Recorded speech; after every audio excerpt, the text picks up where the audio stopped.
What's going on, everybody? Welcome into Cash It. I'm Howard Bender. With me, of course, Adam Ronis. How's the week been, Adam? How did NFL Week 13 treat you? How have had those NBA prop bets treat you last week? What's going on, man? Pretty good. I mean, NFL Week 13 wasn't great as far as fantasy.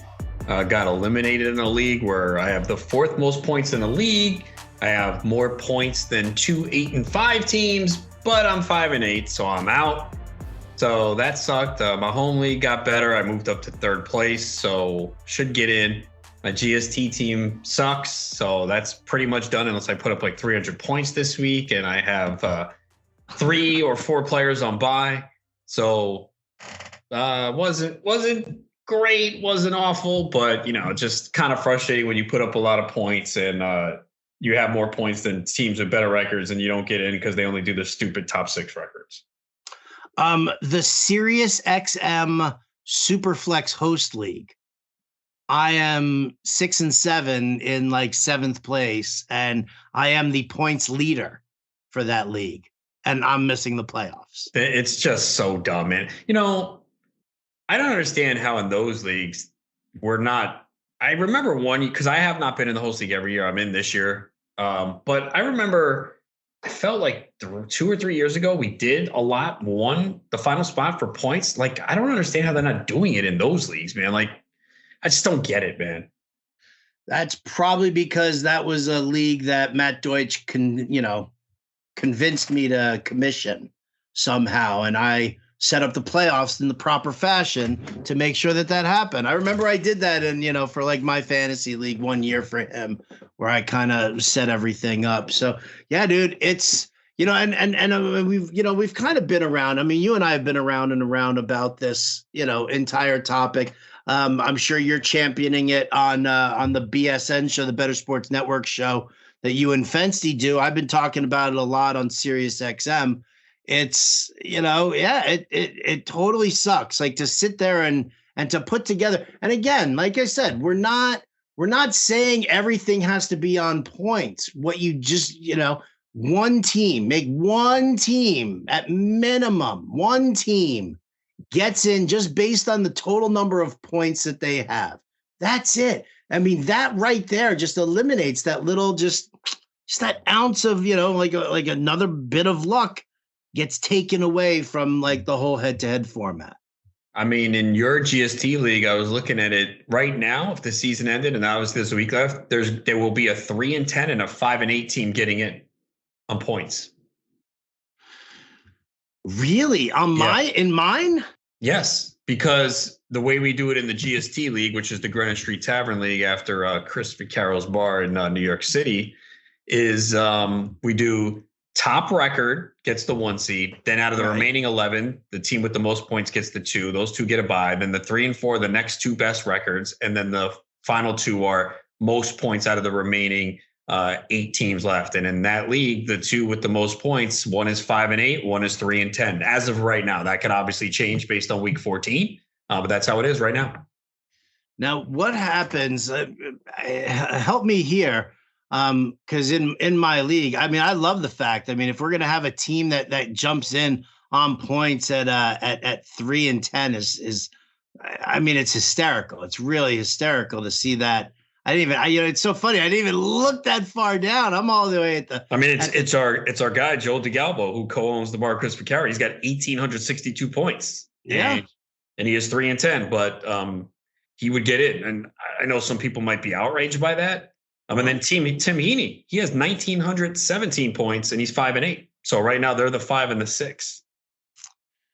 Oh boy, that's pretty funny. It's kind of cool. I'm very happy about that. I think that's. I mean, again, yeah, I agree. I think and listen, I get it. I love the head-to-head format and the talking smack and the back and forth and picking up wins that way. But I mean, when it comes down to it.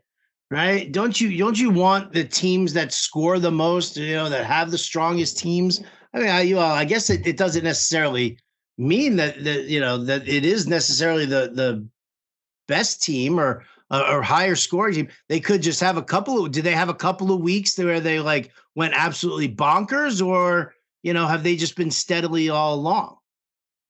Yeah, and that's, I guess, the one argument that I've gotten against. But, there's always a multitude of factors as to why those teams are in that position. But I usually look at points against, and it's usually that. It's a little misleading in this league because we did all play for the first 3 weeks, and I had to manually put it together. So those points against are a little skewed because of those three. Right. So what I tried to do is put the highest score against the low scorer. So, it's a little misleading. But in a lot of other leagues where you're just doing, one matchup, again, I'm all for, there's a multitude of ways to do this. And, I won't go too in depth because we've done it a lot on this podcast, but maybe people are listening for the first time. But like FSGA, top 3 records, next 3 most points. I like that. Play in the flex league. They do a median score. This was instituted this year. So there's a median score. If you're above it, you get another win. If you're below, you get another loss. So it's kind of like my home league where we do double headers. And even the double headers for years worked. And then there was a year where it didn't. So now even with double headers, I do top 5 records and then out of the remaining most points. But look, if you've played fantasy football for a long time, you've been on both sides. You've been a low scorer that had a good record and you got in and you got lucky and you probably didn't win the championship. And you've been on the other side where Howard's team, my team that we just alluded to, you put up a good amount of points. You're anywhere between 1 and 4 in the league in points. And I always know what it is. Well, yeah, I'm 6 and 7. I'm 5 and 8. I didn't get in. What's your points against? And it's either 1 or 2 in the league. It's always why. It's always why. It never fails. There's a reason why you are up in points, but your record's not good, because every week your points against are high. And again, the schedule is random. There's no logic to it. This is not the NFL. We're going to play our division teams twice. Then we're going to play a first place schedule if you finish first. It's all random. And it's luck where you might just be facing a team that never has their top players on bye. And then on the flip side, the team that's above you with the low points against, they, get the top player on the other team on bye every week. Like, there's so many things. And like anything in fantasy, I think commissioners, people who do content, the goal is to eliminate as much luck as possible. You're never going to eliminate completely. It's the same thing in life, right? You get lucky. A lot of life is timing. And, you have friends like, damn, they're just lucky. Like, things just break right for them. And then you have other friends where they're just unlucky and nothing goes right for them. So it happens in fantasy, but we have the ability to eliminate some of that luck factor. We do the best that we can with it. No doubt about it. Yeah, I need a big week this week in the GST. This whole Joe Mixon situation is just coming at the absolute worst time for me. Because in this league, I feel like I may or may not. I don't think I did. I don't think I ever drafted Samaje Perine as the handcuff, and I think I just didn't go after him probably when I should have for making sure that I took care of my backups and made sure that I did that. And that's troubling because in this one here, top record overall gets paid out, and then top points getter overall gets paid out also. If you have the top record and the top number of points, you're getting paid double, right? Yeah. And right now, both leagues have the same guy with both. Yeah. Well, I love you, Joe Galena, but I'm coming after you, man. It's not Galena in your league. Oh, it's not? Who is it? Joe DiGiacomo, if I'm saying his name right. Oh, Joe. Oh yeah, you weren't. Oh yeah, you weren't in the live. That's right. So you probably didn't meet him. I did not. All right. I thought it was Joe Galena. Nah, Galena's in my league. Okay. All right. Well, all right, Joe DiGiacomo. Hey, Joey DiGiacomo from Brooklyn. Yeah, I really just sit your guys this week. Just you can have the record. I just I want the points then. Give me the points. What happens if we tie? What happens if he and I have the same exact record, but one person has more points than the other? The tiebreaker is points. Oh, so I can't tie. So, all right. So I have to beat him in points then. Yes. Completely. All right. I mean, but you're still in good shape to get well, no, I guess. Yeah. You're still in good shape to get a first round bye. Yeah, I mean, And you could get outscored. I mean, you have 2017. The next highest is 1968. So don't put that negativity out there, Adam. I'm not. I'm stating facts. Don't get mad at me. I'm not getting mad. My team sucks, man. I'm sorry that this is the worst. This is the first year I'm not going to make the playoffs in the GST. Just pathetic. My heart breaks for you, kid. My heart breaks for you. So bad.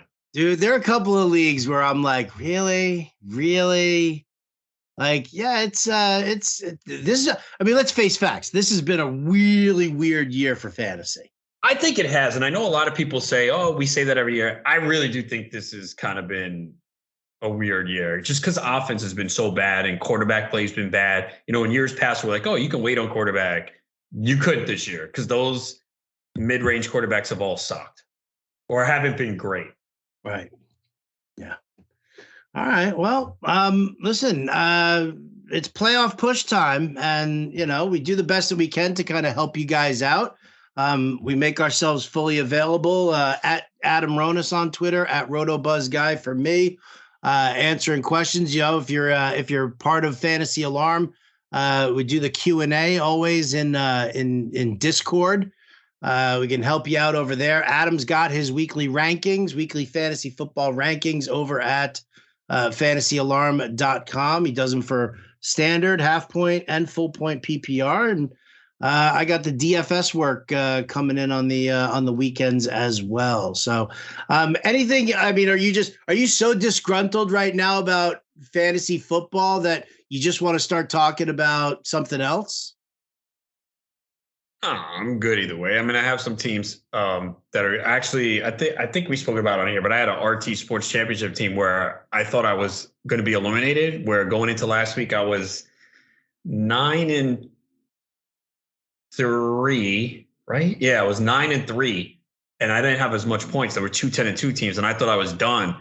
And I got in. I got a win last week. One of those teams lost, and I was able to get in with this second record. So that was pretty cool because I thought I was done. I was like, oh, and I couldn't be upset because just like I argued, I didn't have enough points. So I'm like, all right, but fortunately I got a team to lose that I need to lose. I got to win and I'm in. So even though I did have Jimmy G on that team and I do have Trevor Lawrence and I was like, and this is the last week of Fab in that waiver wire. And I have the least amount of money of the 4 teams. So I'm like, all right, all the money's going on Huntley. Hope I get him. But it sounds like Lawrence is going to play. But still, he obviously had the injury last week. And I remember watching it like, oh, are you kidding me, man? Because I had Lawrence in a couple leagues. I was like, please come back, please. And he actually did. Didn't have a great game. But it does sound like he is going to play. But you never know. Like, he could be worse later in the week. So I'm happy to get in that one. Let's talk about the quarterback situation right now, because this is kind of a pain in the ass for a lot of people. I lost Lamar Jackson in the FSGA, right? I mean, I'm clearly going to the playoffs. There is not a single. Waivers runs tonight, doesn't it? Yeah. So I got to figure out what I'm going to do over there. I mean, I don't have any fab left, all right, and I'm going to have to just basically. I'm going to bid $1 on Huntley just to fuck you. Nah, I'm not. Honestly, I wouldn't. If I was playing you, that's different. I have no problem with that. But I got to worry about my team. I'm like 26 points out of a playoff spot right now, and I don't have Pittman and Watson this week, and this is a 14-team league, so I'm kind of fucked. Oh yeah. So I mean, look, I just hope my guys have big games and I can get in somehow, but. I can't even make a claim. I have no bid. I don't think you can bid $0. No, you can't. So you have to wait until after Fab runs on the first come first serve. Yeah, which means that what I gotta get up at at the ass crack. You're up early anyway. so that I can snag me some Davis Mills, who's the new starting quarterback for Houston. You know someone's gonna take Huntley. I would think. You know what though? I don't know if somebody's going to take Huntley because I'll tell you what, look who's available here. It's Jared Goff. Yeah. Matt Ryan, Russell Wilson, Ryan Tannehill's available. Ryan's on bye. So no one's taking him. Ryan. Ryan's on bye. All right, but here, Goff, Wilson, Tannehill, Mills, Mac Jones, Those are the guys who are available. I'm sure Sam Darnold and Tyler Huntley all available. So, I mean, I'm gonna, I'm gonna have to just. It is what it is. There's nothing else I can do about it. I just gotta hope for the best. I was just gonna say. So I go to the roster grid. I see this team probably hasn't checked their team all year because I was gonna say, oh, this is a team that needs a quarterback. Aaron Rodgers and bye. They still have Stafford on their roster and Carson Wentz. Oh, yeah. This is a joke with some of these fucking teams, man. It drives me nuts, man. It drives me nuts, man. Like, again, I know this is not a high dollar league, but people do pay $50 to be in this. And it's the FSGA. And there's a lot of people who want to be in this, who do take this seriously. And then we got these clowns in here that fucking don't do shit. Yeah. There's a team I don't even think that's touched their team. Like, how is this happening? How is it happening? I see. That's the thing, and I'll tell you what, one of the biggest problems that I have, and I mean, yes, this does happen at the higher level as well in the Champions League. But, here's the thing is, like, we're sitting here, they built out all of these extra FSGA leagues, and they talk about fucking relegation. And like, I got screwed. I was like right in the middle of total points, or like there were like 4 people who had fewer points than I did, but my team got relegated because I had a shitty record. And I was like, I had like, one of the I think the last place record or the second to last place record. And so I get relegated into one of these other divisions. And now, and I'm supposed to be playing my way back in, but I got fucking guys who I'm competing against who don't give a shit. Yeah. Like, why do we have so many leagues if we have guys who don't give a shit? They should be eliminated. And honestly, if it happens like the first 2 weeks, their team should be given to someone else. I mean, it's really bad. There is one team that will be, and they are in playoff contention, that will be after a quarterback. They have Jimmy G and no one else. NBC Sports Edge. Do they have any money left? Let's see. NBC Sports Edge. They have $3. I'm sure he's gonna probably go after Jared Goff. Probably, yeah. Which would be fun. You might get lucky and get Huntley for nothing. Now I got a bid on him now just to fuck you. Such a dick, man. you bullshit 6-7 record, and I'm behind you in points. So shut up. Where are you in total points? Yeah. Piece of shit. You got how many points? You got? How many points? I got 1585. Okay, I got 1536. Right, so you can take your piece of shit record and your crap and your 50 fewer points. You shouldn't have brought this up. I probably should do this because I am trying to catch you. Because I could, because if you lose, you could fall out of the top 3 records, and then we'd be battling for points. I might have to. Interesting. But the problem is, man, my team is hurt. I can't. I already have 2 quarterbacks on my roster, which I never do. What happened was, I think it was the Cousins Jets game that I was worried about, and Geno Smith was available, so I picked up Geno, and I've obviously started Geno the last 2 weeks, and he's been really good. I mean, Cousins does have a good matchup against the Lions, but I've seen the Lions pass defense is top 5 in DVOA the last 4 weeks. But yeah, I'm hurting at the other positions because right now I got DeAndre Carter in my lineup. All right, well then why don't you? I'll tell you what, you can fuck me on the quarterback. Just drop Zonovan Knight. No, I got to figure out if I'm going to play him. Hashtag Night Riders, baby. I have Najee Harris, Dameon Pierce. Yeah, I know who's on your fucking team. I got to figure out who to start. Nobody gives a shit who's on your team, Adam. Team sucks. I need CeeDee Lamb to put up 40 this week. Yeah, good luck with that. Damn, not having Christian Watson this week is such a fucking kick in the nuts. The guy has 8, even though he has 8 touchdowns on his last 17 touches, which we know is not sustainable, but that's a big loss. That's all right. I think neither of us are winning this league anyway, right? Yeah, probably not. I mean, listen, I'm at the point where I'm looking at this team. I mean, I've been keeping this shit together with smoke and mirrors the entire time. And now, I mean, like, this week I've got, I don't think I have anybody to even play. Like it's almost this team started off so well, and then just fucking injuries decimated me the rest of the way. So wait, how is this team is 7-6 that has Carson Wentz on their bench? Oh, I don't know. Dude, like, okay. This is a 14-team league. with 6 bench spots. Your quarterback's Rodgers, Stafford. Why is Carson Wentz on your team? Dude, I don't know. I have no idea. I don't know. I don't know who these guys are. I don't know how they're. I know Chris Wilson from NBC Sports Edge. Like, I know him. He sat next to me at the draft. I don't know any of these other guys. Well, Scott Angle's in this league. Who's he? Which is in this league? Who? Bob Long. I know Bob Long. Oh, yeah. Okay, yeah. Long, I know. You got to make sure you get that invite back to the Expo. The Expo, yeah.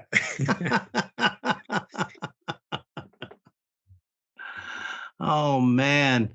Yeah, the quarterback situation I think is really what's been like the big sticking point all week for a lot of people.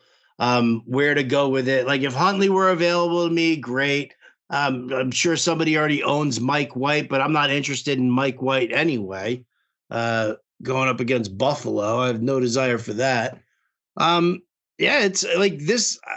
You get to a point where people are sitting there and they're coming to you for help. They need to, I don't know what to do, Howard. I lost Jimmy G. My backup just got benched, and I don't know where to go. And it's like you're at week 14. And, and it's like if somebody came to me with my FSGA team and they were like, what do I do with this, with the playoffs? And I'm like, I don't fucking know, dude. I honestly, like, there are some injuries that, I mean, I'll always fight against to make sure that, I put my best foot forward. But dude, there is so much falling apart about this team with injuries that I'm like, probably gonna have to pack it in.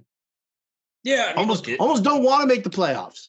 I wouldn't go that far. You always want to get in, but you realistically assess your team and you're like, yeah, this team is probably not going anywhere. I mean, look, I don't blame anyone for not having a backup with Lamar Jackson if you only have 6 bench spots. I do have Lamar. I had Lamar Jackson in 2 leagues. 1, 6 bench spots, so I had no backup. I'm eliminated though, but I still, I played to the end. So I think did I pick up Huntley? I think I did. Yeah.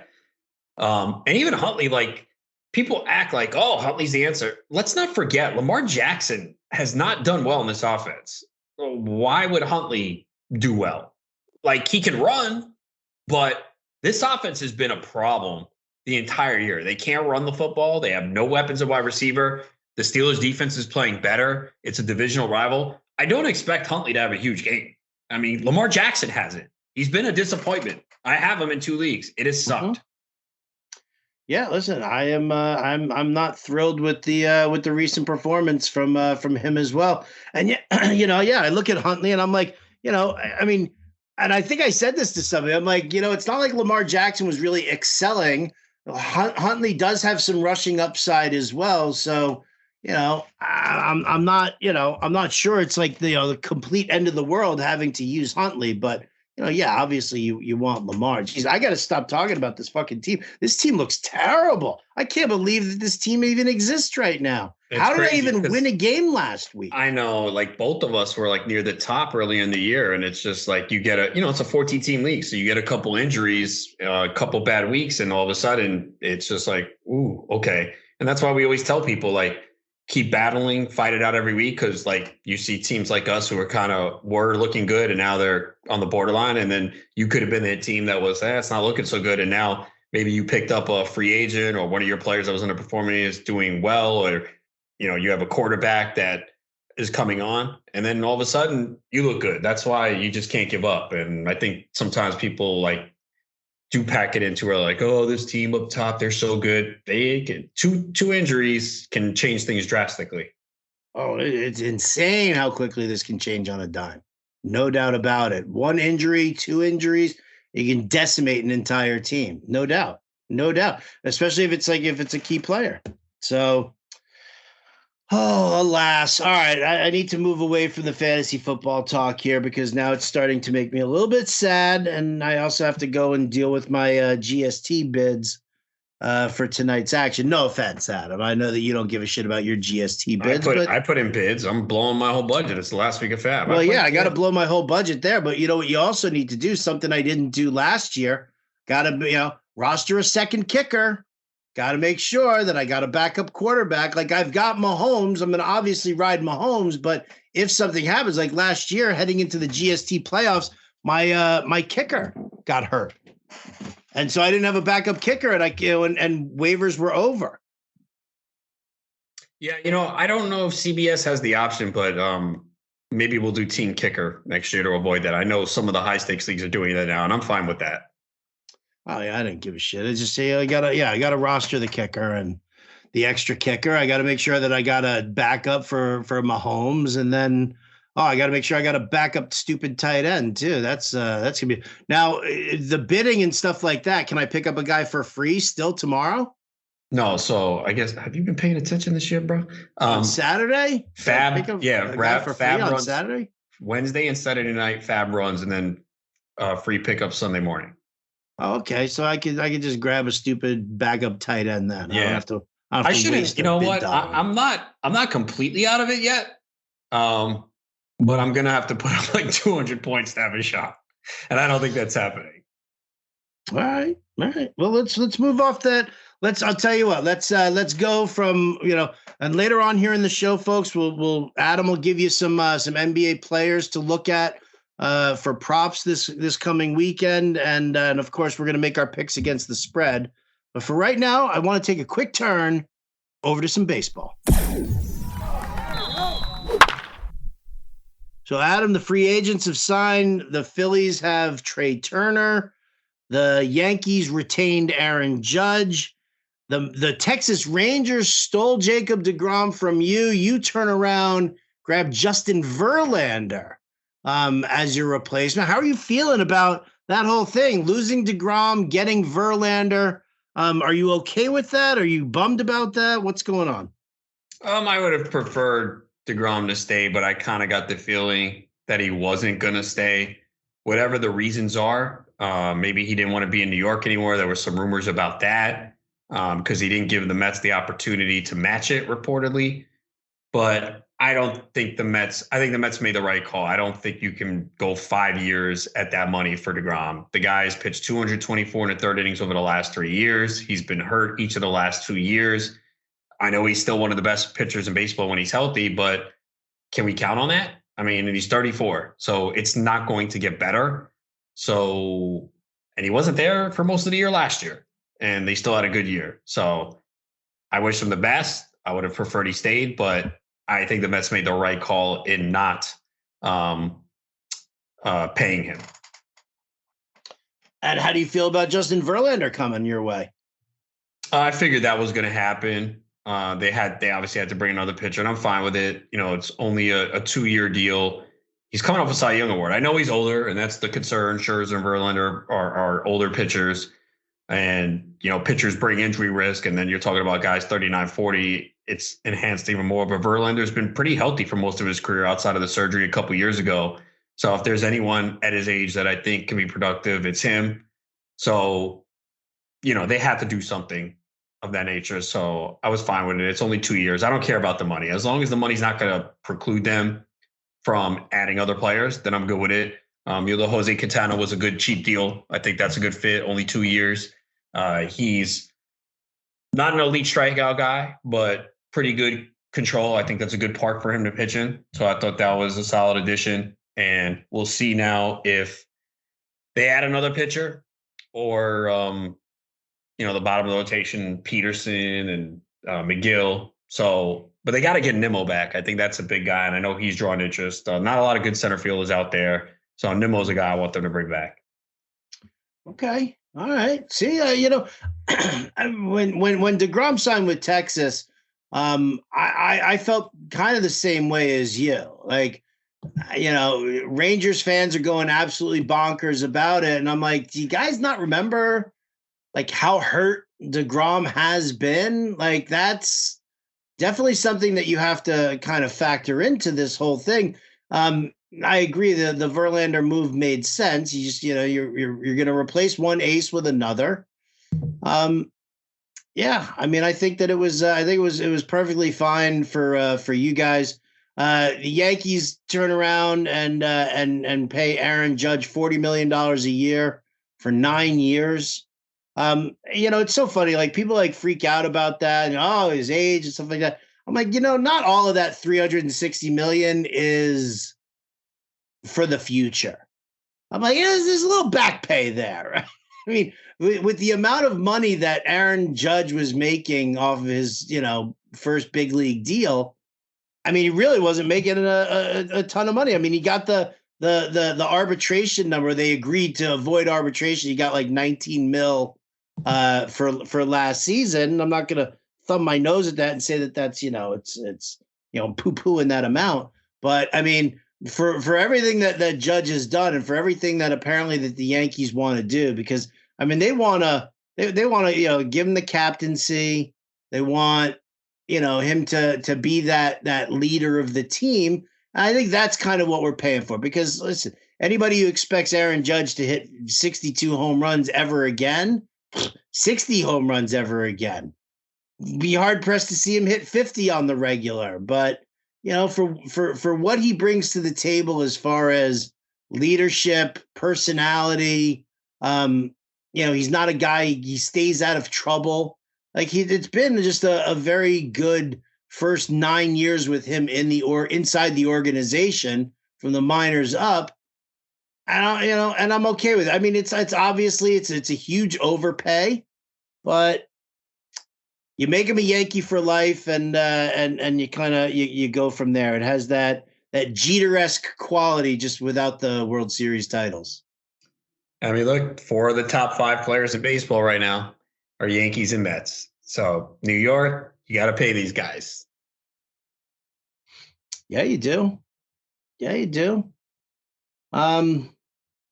interesting stuff. It's definitely interesting stuff. Any of the other signings? Are you bitter about the Trey Turner one? Yeah, I would have rather seen him go somewhere else. Apparently, San Diego offered him more money and he turned it down? Yeah, I didn't understand that one either. Yeah, I don't know what's going on there, but yeah, it sucks to see him go to the Phillies. They were already very good last year, made the World Series. Now you add him to the lineup. Obviously, Harper won't be ready to begin the year, but still, he'll be back. And as we've seen, you just need to stay afloat in the regular season and get in the playoffs now that they let pretty much everyone in. Everybody's allowed to play. Yeah. So, I hated seeing that. Again, man, the division, the Phillies are good, and then the Braves got all these cheap guys under control, man. It's just like, I think someone tweeted out like, oh, the Mets are paying Verlander and Scherzer this, and the Braves are like, for that combined price, paying like 10 really good players. Like, yeah, I know, but don't fucking remind me. It's a tough division. So I did not like seeing Trey Turner go to Philly. It's obviously good. I mean, he was great anywhere, but definitely helps his fantasy value. Definitely helps the fantasy value. No doubt. No doubt about it. Anything else? You got comments on Jose Abreu? Any of the other free agents who have signed? Nah, Abreu was a smart signing by Houston. Not a lot of power, but still it's for average. Good fit. I thought they did a good job with that one. Yeah, like an upgrade to Yuli Gurriel. Right. Yeah, it was really all they were looking to do. You guys can check it out. We've got all the articles breaking down all of these signings over at fantasyalarm.com. Plus, we've got a free agent tracker. Just go to our MLB page and you'll see the free agent tracker gets updated to the minute signings with full analysis. Colby Conway and Matt Sells are banging that drum for us here in the offseason for MLB. Let's move it over here from the diamond to the hardwood. How's the NBA treating you lately? Pretty good. I mean, there was a night that I didn't do well. I think it was a little bad luck. I had Pascal Siakam in foul trouble, and he fell just short. Another prop that missed by a half. So that's going to happen from time to time. Last Tuesday night, everyone was on Anthony Davis, and I stayed away. Davis has been slaying, and he left after 8 minutes due to mud butt. He had the flu. And DraftKings and FanDuel returned everyone's money who bet on him for the obvious PR stunt that they do, which to me is like a little crazy, because are you going to just do this all the time? Like, and what happens, like someone tonight leaves early? I mean, I guess injury, they're going to be like, oh, it's injury, the flu. I don't know, man. Yeah, but where do you draw the line? I don't know. Where you start giving back people their money for bets. Right. That's a fucking bet. it's a PR thing though, man. Oh, look at DraftKings and FanDuel giving money back. I'm going to go play on there. They're so nice. Fuck out of here. Stupid people. But yeah, it's been pretty good for the most part. But it's been more. It's challenging lately, man. You're having so many damn injuries. A lot of last minute. Tonight was like at the right before 7:00. The Jazz ruled out Lauri Markkanen, and I was looking at his player props. So Warriors are sitting Curry, Draymond Green, Andrew Wiggins. So it's a lot of that stuff. You really have to pay attention. We usually talk about that more in the second half of the year, but it's been a lot of injuries and guys being out this year. And safety protocols, health and safety protocols. There were 2 players put in it today. I'm like, it doesn't happen in the NFL. It does not happen in the NFL.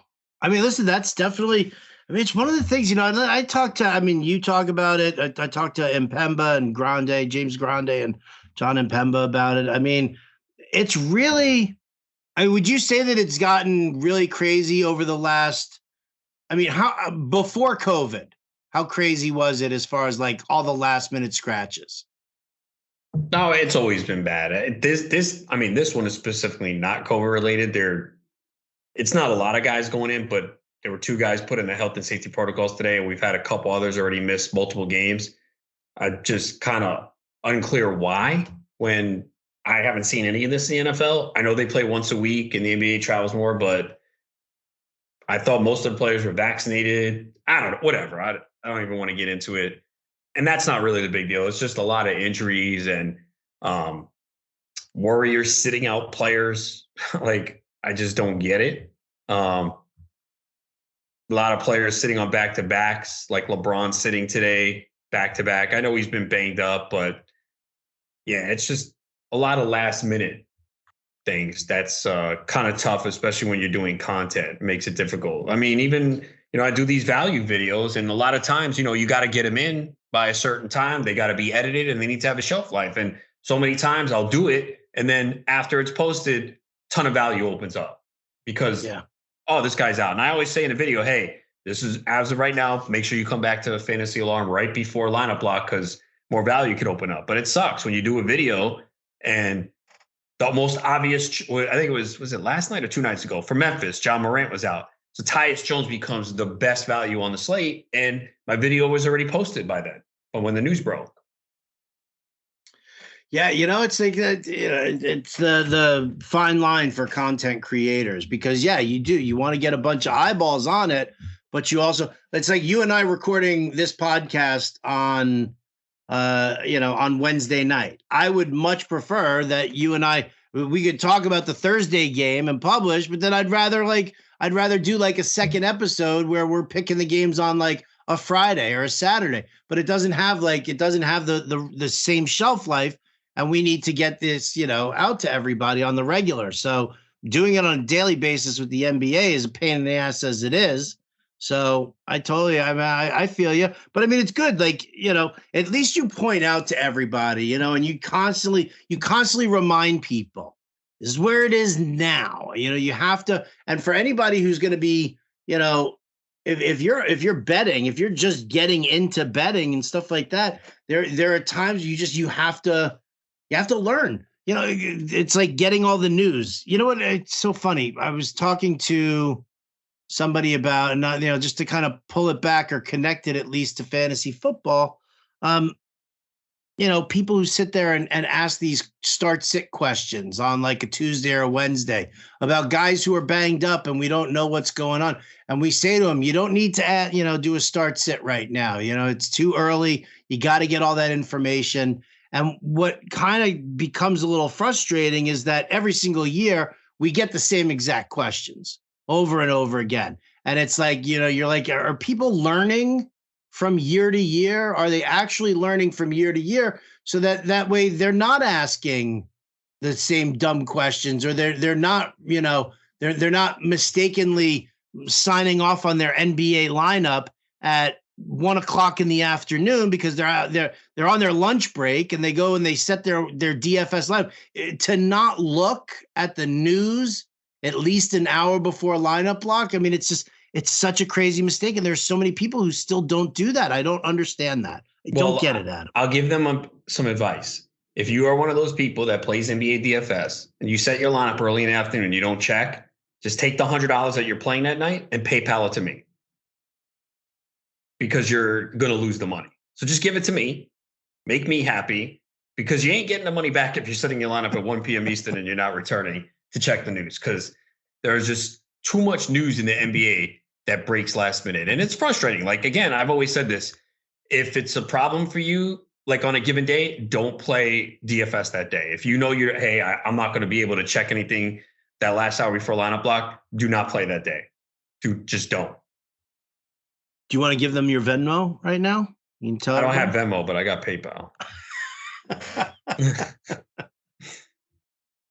Oh, my man Halliburton's playing tonight. What time does that get? I'm not going to bet his props. He's coming off an injury. I usually always bet his props, but he's been out a couple games. He's back. 8:00. I got 10 minutes. Oh, let me see what his props are. Go ahead. Go ahead. Well, I was going to ask you which players you're kind of looking at as far as like moving forward. So talk to me about Halliburton. Well, yeah, I've been talking about him all year. Him and Shai Gilgeous-Alexander have made me the most money this year. Halliburton's been out a couple games with a groin injury, so this is his first game back in a couple on Wednesday night. Good matchup against Minnesota, but I'm probably not going to play his props. Want to see him back for a game. See who else. I think the Wizards are a team you look at now. Bradley Beal's out, so Kyle Kuzma, Kristaps Porzingis have been playing really well. Pascal Siakam just came back from injury. Of course, the night I write him up on Picks-Wise, he was in foul trouble and a blowout against the Nets, and he still almost hit the over on points, rebounds, came so close, and since then he's slated. I did not play it on Wednesday because they were playing the Lakers, and they were 12.5-point favorites. The Lakers had no LeBron, no Anthony Davis, so I was worried about the blowout. So I stayed away.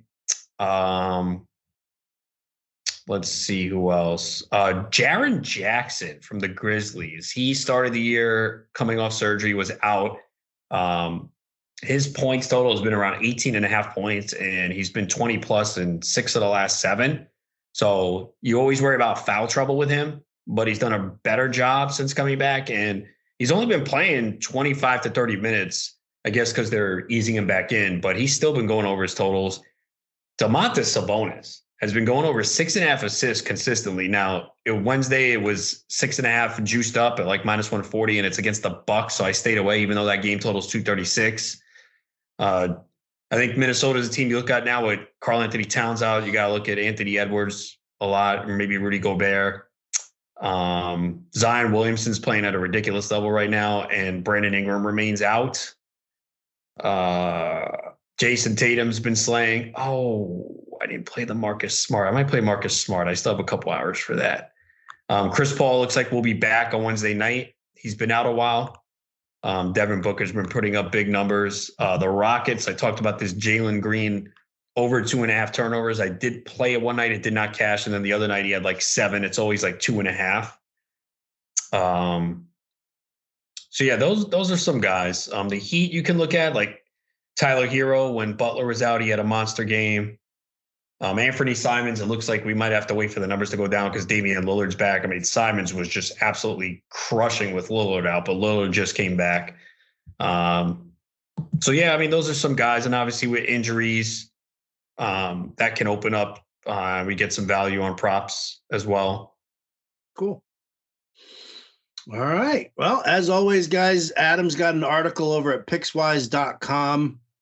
That is available on Fridays, so you'll be able to check out his props that you want to use. I do not have any game previews this week for NFL over at Pickswise. I had some stuff to deal with today. I didn't get a chance to write up my game, so best then that we just kind of pivot over here on the podcast. So we go from fantasy football to MLB to NBA prop betting to everybody's favorite. That's right. Let's talk about the NFL picks against the spread.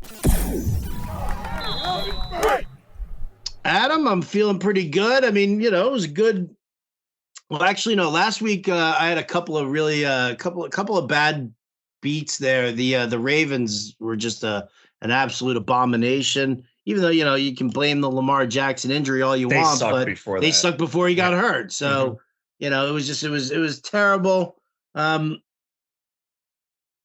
Yeah. So let's rebound here. Week 14, we got 6 teams on fucking bye this week. Again, such a nightmare. The funny thing is like the teams that are even on the bye, not amazing organizations. So I'm not going to miss too much of what's happening. Are you ready to get started with picks against the spread? Let's do it. Let's do it. Let's talk Raiders, Rams, Thursday night football. 6.5 points. The Rams are the home dog here. Now, I'm curious as to your take because, I look at this and it's like, the Raiders are hot right now. Everybody's in on them. They're playing good ball. Everybody's off the Rams. We don't know who the quarterback is. It going to be Wolford? I know they just picked up Baker Mayfield, but there's zero chance Baker's going to start here. But then you look at like certain, pass catching running backs always do well against the Raiders. Is it Kyron Williams season? Everybody wants to know. I mean, the Rams they look terrible. They were pretty feisty against Seattle, who doesn't have a good defense. My lean here is the home is taking the points because of the fact that the Raiders defense really isn't that great, but maybe you have a different take. I don't really feel strongly in this game. I kind of lean the Raiders. They're actually still alive for the playoffs. And they are playing well. I mean, the concern is that I guess that the defense is still okay for the Rams. You'll probably have Ramsey go up against Adams. Not that you're worried about that in your leagues. They are 2-0 against the spread without Stafford. I mean, I know a couple of those lines were high. Right. And then trusting the Raiders to like 6.5 on the road. That's what I'm saying. Yeah. And you're right. Everyone's going to jump to the Raiders. So I could see taking the points. I definitely expect the Raiders to win. It is a short week. I think Akers last week was game flow. They were competitive. So that's why they went with him. So if you are going to take the points, then I think it's more of a Cam Akers game. It'd be interesting. I mean, he had 17 carries last week. That was a season high for him. But for the Rams, I mean, I guess, there's a lot of rumors circulating that Sean McVay is going to move on after this year. You'd like to see, I mean, if you've got a guy like Cam Akers, you'd like, as the team, you want to see what you have in him and hope that you can feed him the rock. But yeah, I don't know. I'm going to stay on the Rams though. Take the points and we'll go from there. Sunday action, Jets, Bills. Bills favored by 9.5. Last year, Mike White, when he faced the Bills, was absolutely atrocious. I think it was like 201 yards and 4 interceptions. Everybody seems to be in on Mike White. I'm not. But am I laying 9.5 here? What's your angle? I'm kind of mixed on this because part of me is like, all right, Buffalo could be ready to take off, and they're coming off extra rest. They had that grueling stretch where they had to go to Detroit to play because of the snow, and then they had to play on Thanksgiving. Now they have a lot of extra rest. And look, the Bills have not looked great, but now things broke right for them. They are the number 1 seed. But that Jets defense is really good, man. It is, and they gave the Bills problems when they played earlier in the season. If I'm not mistaken, Josh Allen had no touchdowns in that game, right? I think he ran one. Did he run one in? I don't think he had a passing touch. He had no passing touchdowns, 2 interceptions. He ran 2 in. He was 9 for 86 on the ground with 2 touchdowns, but only 205 passing. I mean, that was a Zach Wilson game. Michael Carter's off the injury report. Garrett Wilson had a big game, 8 for 92. Diggs only had 5 for 93. Damn, man. Because the Bills, they just haven't been blowing teams out. They've kept teams in the game. Detroit could have beaten them. This 9.5 now. If it gets to 10, I definitely feel better. I lean the Jets, but yeah, I lean the Jets to keep it close. Could be a 7-point game. I would love to see the Jets keep it close. I have just a sneaking suspicion that the Mike White love is going to rapidly disappear. I think with a healthy secondary for Buffalo, I feel like the Jets could keep it close, and then like Buffalo's got like a 4-point lead, and the Jets are like driving down the field, and Mike White throws a pick six, and it ends up covering the fucking spread. So I'm gonna take, I'm gonna take the Bills. I'm gonna lay the 9.5. I might go that way. I'm kind of like mixed right now because initially I'm like, I think the Bills could just. This could be the game because everyone's gonna be like, "Oh, Bills haven't beaten anyone." I just think they're in a good spot here. They're home. They're well rested. Yeah, I'm with you. I mean, again, we're making these picks on a Wednesday. There's definitely a lot that can change over the next couple of days. Eagles, Giants at MetLife Stadium. Giants are a home dog by 7 points.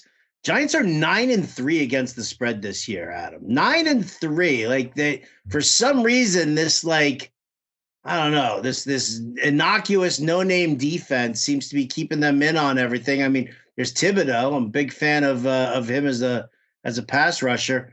I mean, I almost have to take the home dog only because of how good they are against the spread, even though the Eagles are, a great team. Yeah, I'm taking Philly here. I did like the Giants last week getting the points. I was a little surprised they were home dogs, but that was against Washington. Philly is just one of the best teams in the NFL. I know it's a divisional game. They got Jordan Davis back to help them up against the run, and we've seen Saquon Barkley just hasn't been as good lately. I know the Giants have kind of stayed in some of these games, and I'm all for the division home underdog, but I just don't see it here. I think the under is a good play too, because I don't see how the Giants put up a lot of points. I can see the under there also, definitely. But I do see it a little bit close. That's cool. That's cool, man. Minnesota, Detroit. Detroit favored by 2.5 now. It's 2.5 now. I got to tell you, man, I know everybody's riding high on Detroit, and you put up a 40 burger on the Jacksonville Jaguars. I know that we talk about Minnesota not being as good as anything. High scoring game, 52.5 is the over under.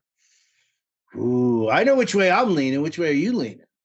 I mean, it's like they want you to take Minnesota.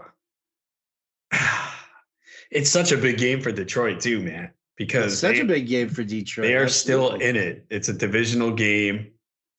I think we all feel that Minnesota's good, but not as good as their record, because their point differential is +10. The Lions are -9. Lions have been playing really good football. Their only loss recently, they've won 4-5. Their only loss is a 3-point game at home to the Bills Thanksgiving. They could have won that game. Now they beat the Packers, the Bears, Giants, Jacksonville. Okay, not the best teams. They lost to Miami by 4. The game against Dallas, they only put up 6, but that game was close till the fourth quarter. So they've been playing pretty well. They have a 3-point loss to Seattle. The first time they played Minnesota, they lost by 4 in Minnesota. Now they get them at home where they're better than they were then. I guess I'm going to fall for the trap and take Detroit. Oh, Adam's falling for the trap, taking Detroit. I am taking the Minnesota Vikings, and I'm going to take the points. I mean, I just feel like this game is going to end up like decided by a field goal or a touchdown, but it's going to end up being like, one winner. It's going to end up being like 28-27 or 27-26, something like that. I think it's going to be a pretty tight game because, I don't believe in Detroit's defense. I know that it has looked better over the last couple of weeks, but I mean, again, a lot of, some of that recent data gets skewed by, Trevor Lawrence with a bum foot and a complete blowout. Well, he was playing poorly before it. What's that? He was playing poorly before the injury.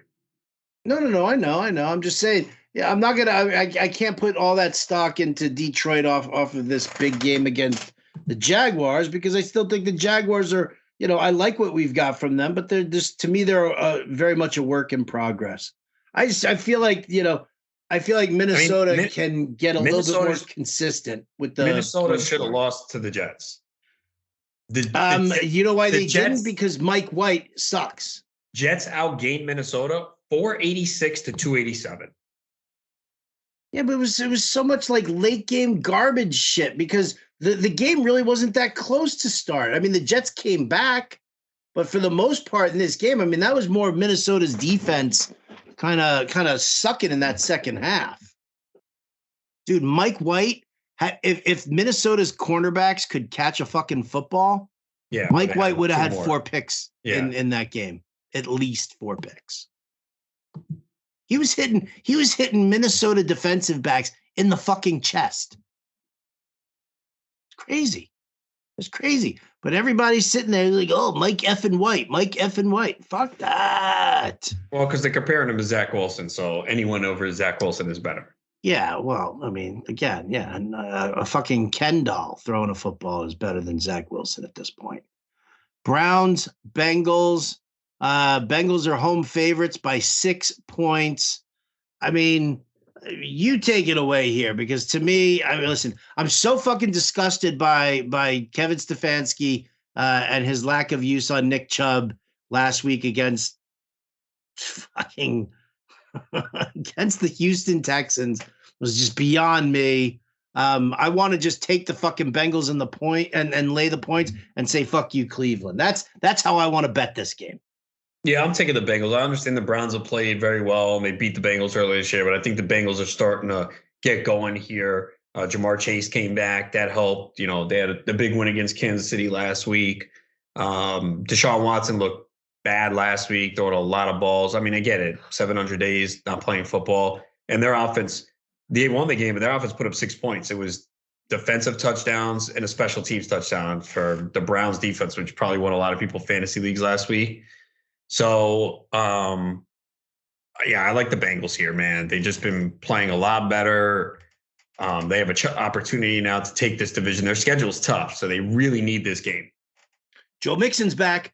Yeah, he should play. I mean, he put in a full practice. I don't think they've said he's officially been cleared. No, he cleared concussion protocol on Wednesday. I wish he didn't because I have P. Ryan in 2 leagues, but okay. Well, suck it on your P. Ryan shares, buddy. He gave me what I needed the last 2 weeks. I've been missing Joe. I've been missing him so much.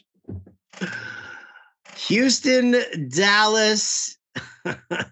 The spread is fluctuating so much between 16.5 and 17.5. I'm looking at it right now as Dallas laying 16.5 points. I will just automatically take Houston because that is such a ridiculously big point spread here. There's no way Dallas loses this game, but I mean, come on, 17 points is a fucking lot of points.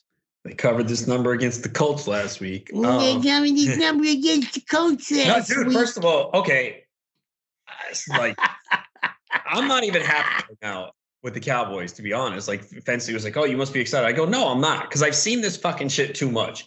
I'm happy they're playing well. It's great. But it don't mean nothing. Until they make a run in the postseason and get to the NFC Championship in the Super Bowl, this stretch here means nothing, because I see it all the time. And I already fucking see they're probably going to play Tampa in the first round and watch Tom Brady fucking just resurrect this offense and beat them. If that happens, I don't know if I can be a Cowboys fan anymore. I'll just say that. But whoa. Mark it down, write it down. You heard it here on the Cash It podcast. If the Cowboys lose in the first round of the playoffs, Adam is going to renounce his Cowboys. I didn't say that. I said I might not. I didn't say I am. So relax. Oh, stop with the mic. Stop being such a puss, dude. Either make a stand or don't make a stand. No, I'm just saying that would be a kick in the nuts, and I don't know if I can recover from that for like a month or two. Like, Tampa is not good. We all know that, but they're terrible. Yeah, and then they fucking won that game against the Saints, so the Saints just gave it away. But we'll get to that. I will take the Texans too. Just it's such a big line here. Double-digit dogs are 13-7 against the spread this year. So, and they're going back to Davis Mills. That at least helps a little bit. So I'll take the points. It's such a big line. Jacksonville against the Tennessee Titans. The Titans are a home favorite by 4 points. This is kind of an interesting one here for me, only because I feel like, everybody's like, well, Tennessee will just run the ball with Derrick Henry. Treylon Burks, I don't know if he's going to clear concussion protocol before he gets back, before Sunday. And I feel like a lot of people are just looking at, Jacksonville, they just got spanked by Detroit. They're not as good as we thought they were, blah, blah, blah, blah, blah, which makes me then want to take Jacksonville because I think everybody's going to take Tennessee. But, Derrick Henry has a great track record against Jacksonville, but he has not been running well in recent weeks as teams are really just focused on stacking the box. Yeah, I think he might not be healthy either. I think the wear and tear might be catching up. He's not breaking tackles at all anymore. So he's averaging 2.6 yards per carry over the last 4 games. And Treylon Burks being out's a big loss. He took a huge hit and somehow held on to that ball for a touchdown. I'm going to take Jacksonville getting the points too. Crazy. We're crazy. Yeah, we are. Ravens, Steelers at home, -2.5. Are we taking the Steelers again? That's been our MO last couple of weeks. Yeah, I know. We've both been on the Steelers for a lot of weeks. Now they're the fucking favorite. I'm going to take the Ravens.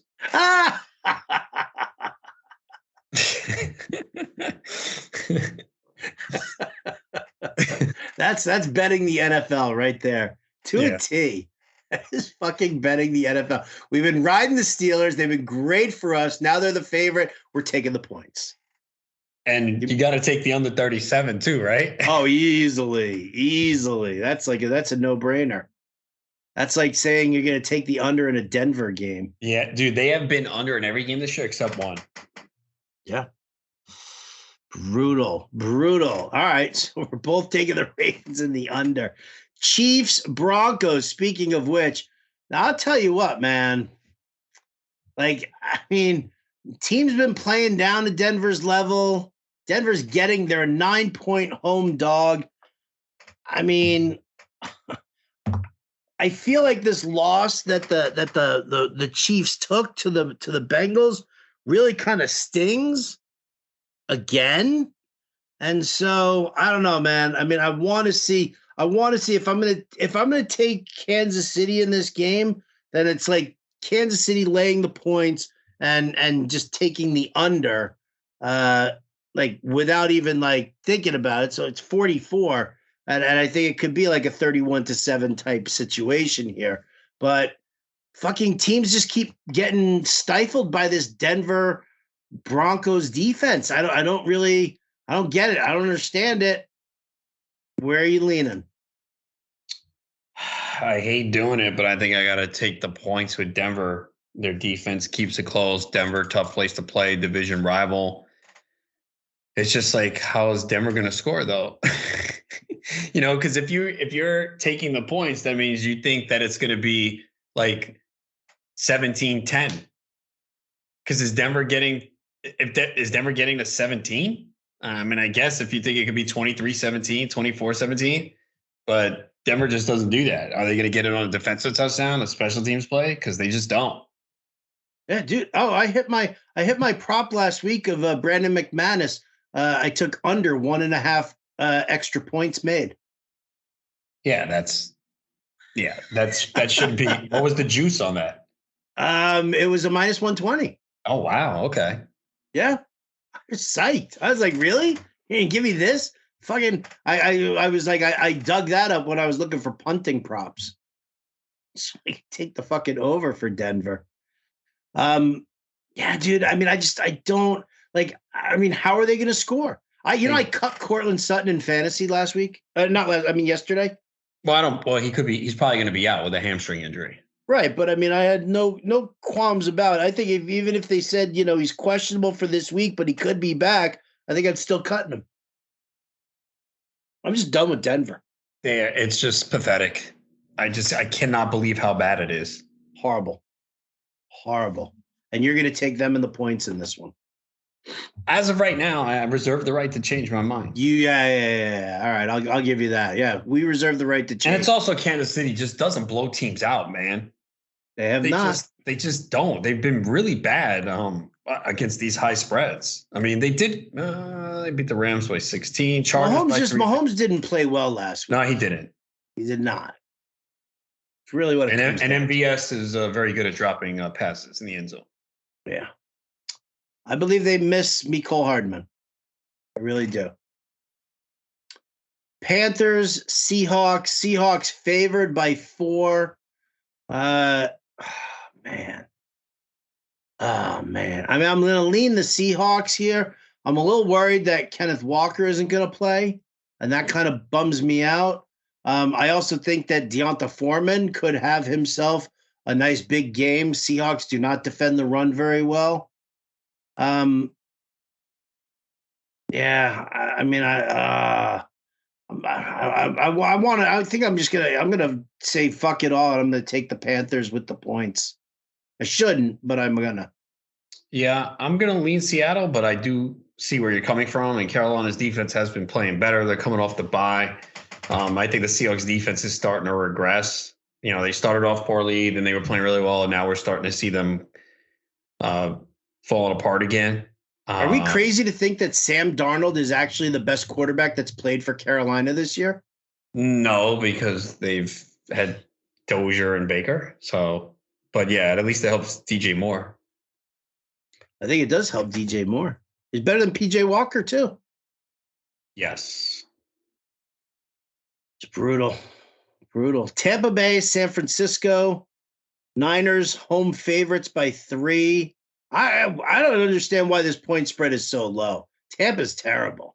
And I don't really love their defense that much. Dude, they are so bad. And it was funny because I saw people during the game on Monday say, oh, Tampa's not good. I tweeted, I'm like, if you're saying that, you haven't watched this team all year. Where you been? This has been fucking going on all year. This offense is not, that was not the first game. Like, oh, wow, Tampa, they've really fallen off.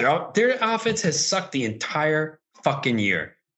They've been awful. Mm-hmm. And then the Saints just gave that game away. And I think you liked one of my tweets too. Dude, I had no idea what they were doing with Alvin Kamara, bro. They were running him. Dude, that's what you did. You were like they run Alvin Kamara up the middle and they throw the ball in the next play to Mark Ingram. What? I think something's going on. I know the week before he lost 2 fumbles, and he hasn't been great this year. But Mark Ingram, really, who fucking they put back in the game with a bad knee, and now we found out he's a knee injury. He fucking goes out of bounds and stop the clock. Like, come on, man. You can tell me Kamara, all right, he's not the same. How are you not getting him the ball in a pass game? Ingram had 5 catches. Kamara had 2. And then you give the ball to Kamara. You run him right up the middle every fucking time on Tampa Bay. I could have told you that's not going to work. Why aren't you getting this guy the ball in space? So, and if Kamara has 3 touchdowns this year, they're all in the same game. It's been brutal. But yeah, I mean, man, Purdy is the question mark with San Fran. I know he came in and he played well, but now you got some film on him. He was thrown into the game. Miami's defense isn't great. I think I'm going to take Tampa here, man. Taking Tampa in the points. You sly dog, you. I'm going to take the Niners. I'm going to believe in Purdy. I just, I like the weapons. And again, I just don't think, although isn't Tom Brady from around here? I think so. Yeah. Oh, all right. I'm going to take fucking Tom Brady at the hometown. Fucking Tom Brady. Piece of shit. You know what's crazy? Oh no, I just thought of this and that wouldn't be good for me.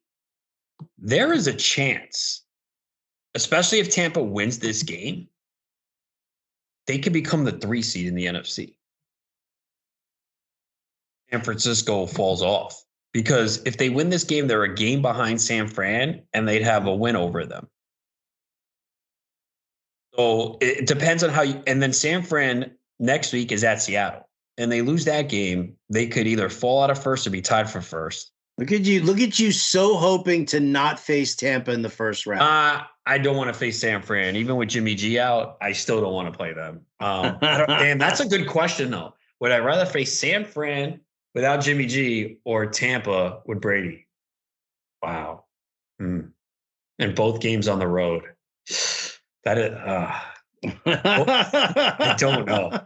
Because the one team, I mean, obviously Philly's going to be tough, but I was definitely do not want to play San Francisco. Like, if with Jimmy G, this team is just, and everyone was saying it, they're just really, really good. But I don't want to think about that. Let's move on. All right. Well, Sunday night game, Chargers, home dogs. Are we doing it? To the Miami Dolphins. What are you taking a Sunday night home dog? Is that what you want to do? Are we doing it? Are we gonna fall to the Chargers trap like we do all year? No, I'm not gonna. Listen, I'll take Miami. I'll lay the points because I don't, No, actually, I to be perfectly honest, it really depends on which team's offensive line is the best. Because if the Chargers get back Corey Linsley, then I feel a little bit better because Lindsey and Pipkins were out this past week, and that kind of like screwed them with their up. Yeah, they got destroyed on both sides. Yeah. Of the line. Now Miami, they don't have Terran Armstead, and I just saw that they put Austin Jackson on IR also. And Waddle's banged up. You could see him limping in that game. I think we could go Chargers here. Yeah, which is never good, bro. Like they just screw us all the time, bro. All the time. I'm getting. I think I have to leave the Chargers after this year. Oh, well, And maybe and then next year they'll get to the Super Bowl. Listen, losing Rashawn Slater at the beginning of the season was a real fucking bummer. Then you had Herbert's cracked rib. Then you lost Mike Williams with the ankle. I mean.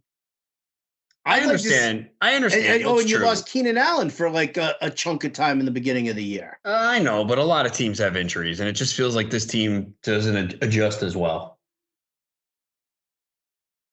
Maybe that's a coaching thing. I mean, you got to be able to withstand injuries.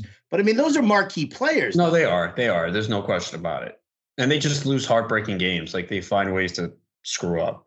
Like, you're not sitting there and you're not like, I mean, looking at like top teams, Josh Allen's banged up, but you're not like, well, Allen's got a cracked rib and Stephon Diggs got hurt. And it's